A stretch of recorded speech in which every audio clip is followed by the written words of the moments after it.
Thank you, everybody, for coming to the Aaron Torres Podcast YouTube page. If you could do me a quick favor, see that little subscribe button at the bottom of your screen? Go ahead, click that subscribe button. Really does help our channel grow, our audience grow, and I really do appreciate it more than you know. So click that subscribe button. Appreciate your support. Now, here's the video that you came here for. The UConn Huskies. Okay. So first of all, a couple things with UConn. One, we really haven't talked a ton about UConn over the course of the offseason. They, to me, have been a lot like BYU, a lot like Arkansas. They were a team that was never going to be defined by bringing in 5, 6, 7 players in the transfer portal. That's not what this offseason was about for them. It was about retention. It was about rebuilding off of a good but not great season, a season that is not the standard of UConn basketball. And largely they did that. Terrace Reed, starting center next year, is coming back. Solo Ball, second team All Big East, coming back. 3 of the 4 recruits, I should say, that signed in the fall are coming in. But I bring it up because there was one piece that was kind of the glue that was going to hold it all together. If UConn was going to reach the potential of what they could be in 2025, 2026, they needed Alex Karaban back. 3-year starter, 2-time national champion, 14 points per game this season. Well, I bring it up. NBA draft deadline was, how about this? It was Saturday night, okay? Saturday at midnight was the NBA draft deadline. We get no word on him all day Sunday. Did the show Sunday night. There was no word. Well, it's coming Monday for sure, right? No, not exactly.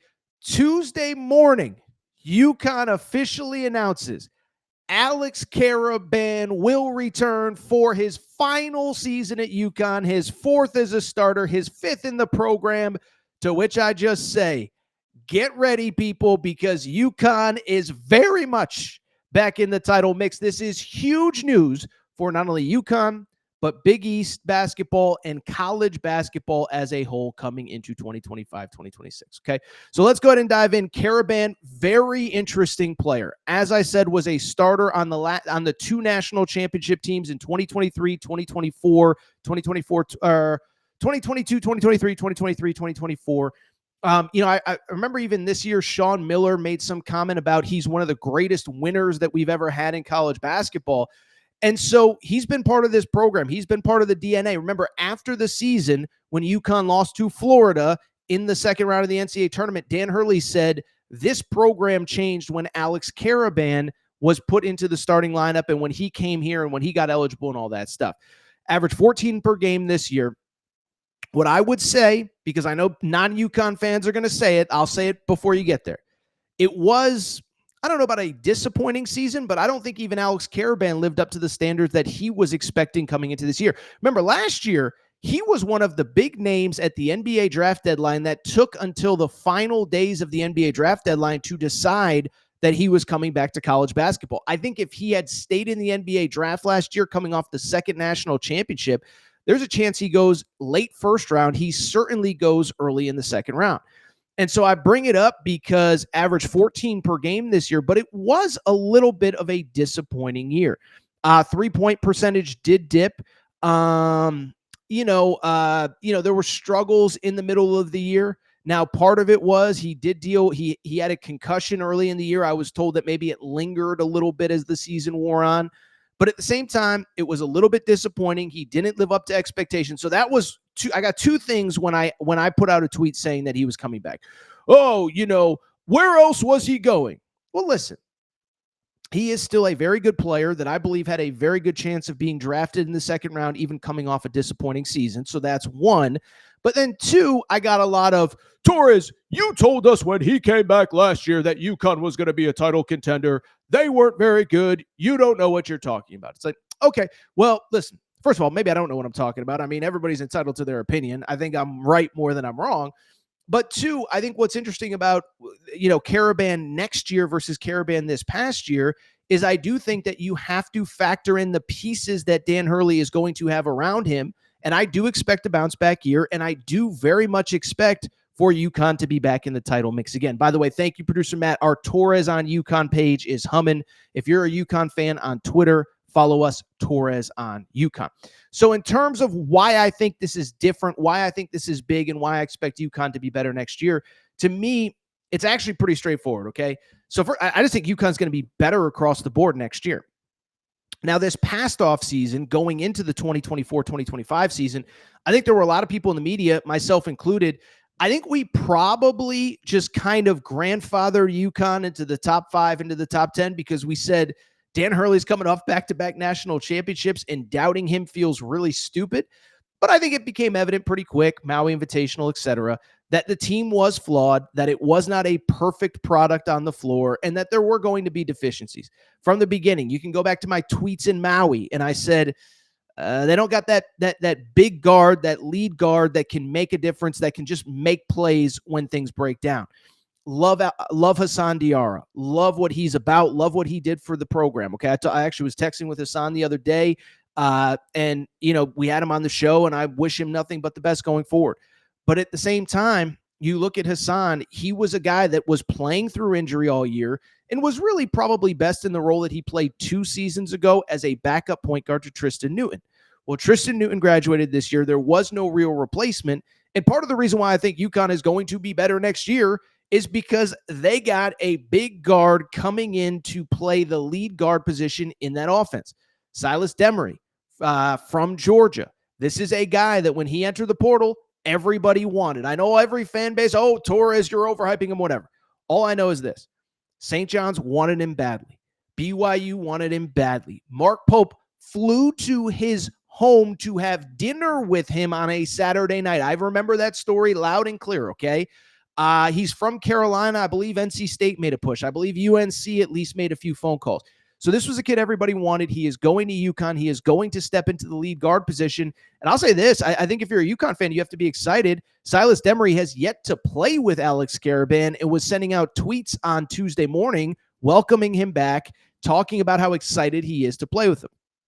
So I think having that lead guard all of a sudden changes everything. And I think it allows the rest of the pieces to fall into place alongside Alex Karaban. In addition to Silas Demery, solo ball, as you can see on the screen, was the team's second leading scorer this year. Second team All-Big East as a true sophomore in his first year as a starter. He was not only one of the most improved players on UConn, he was one of the most improved players in the Big East and in all of college basketball this year. I forget, I think I tweeted it at some point, but solo ball is a guy that went from averaging 3 points per game as a freshman to 14.5 on 41% three-point shooting as a sophomore. All Big East second team. Now, listen, I think it's hard to imagine he makes a bigger leap than he did from freshman to sophomore year, but you go from second team All Big East to first team All Big East with a better point guard and more talent around you, all of a sudden we're talking about a completely different team. By the way, Braylon Mullins, we talked about the fact off the top that 3 of the 4 guys that signed in the fall are coming to UConn. Darius Adams decommits. I think that's just how the world works. But Braylon Mullins is going to start and be a contributor, and I think be a big contributor this year. Dan Hurley's already come out and said he expects him to be a one and done. Well, if you're a one and done, it means that you're playing, that you're contributing, and that you're having success as a true freshman. And oh, by the way, outside of Karaban, you also have Terrace Reed coming back, who I believe has a chance to be one of the most improved players in the Big East this year, and one of the most improved players nationally, this year. A guy that quote unquote averaged 9.5 points and 7.5 rebounds. But remember, it wasn't really until late in the year in which he really got comfortable. Was anybody else besides me watching when he had 24 and 18 in a win over Providence late in the year? Because I was watching that one. How about 15 and 6 in the second game against St. John's? How about 13 and 9 in a win over Villanova? How about 12 and 7 in an NCAA tournament game against Oklahoma? And so I just bring it up because, again, you start talking about guys that were getting better as the season wore on. They're all coming back. You add Silas Demery, you add Braylon Mullins, you add 2 other freshmen, Furphy from Australia and Eric Ryby. And I'm here to by the way, Malachi Smith, transfer from Dayton. This is, I believe, a better constructed roster than last year. And now you're adding Alex Karaban back into that. To me, that is a very talented roster that has a chance to do very special things in 2025, 2026. I know whatever's, Torres, a year ago you said, no. It's a different year. I said a lot of things a year ago that don't apply now. What I'm telling you is UConn is better built. They are better constructed. And now they have Alex Karaban coming back. And I'm here to tell you, I think they're very much in that national championship picture. I actually re-released version 3 of my way too early top 25 on Tuesday morning. Maybe we discuss it on the next episode Thursday night or whenever we get a chance to discuss it. UConn's in my top 5. I don't want to spoil it, but I got Purdue up there. Purdue, of course, is bringing back 2 of the best players in the country, and Braden Smith and Trey Kaufman-Renn.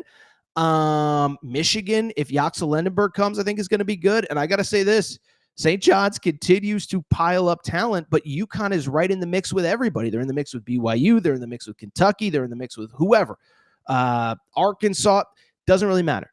I have UConn as a top 5 team, but I do think Karaban is the guy that pushes them over the top. And I think next year with the revamped roster, he is going to have a chance to thrive and have a chance to be better. So I am so excited about this.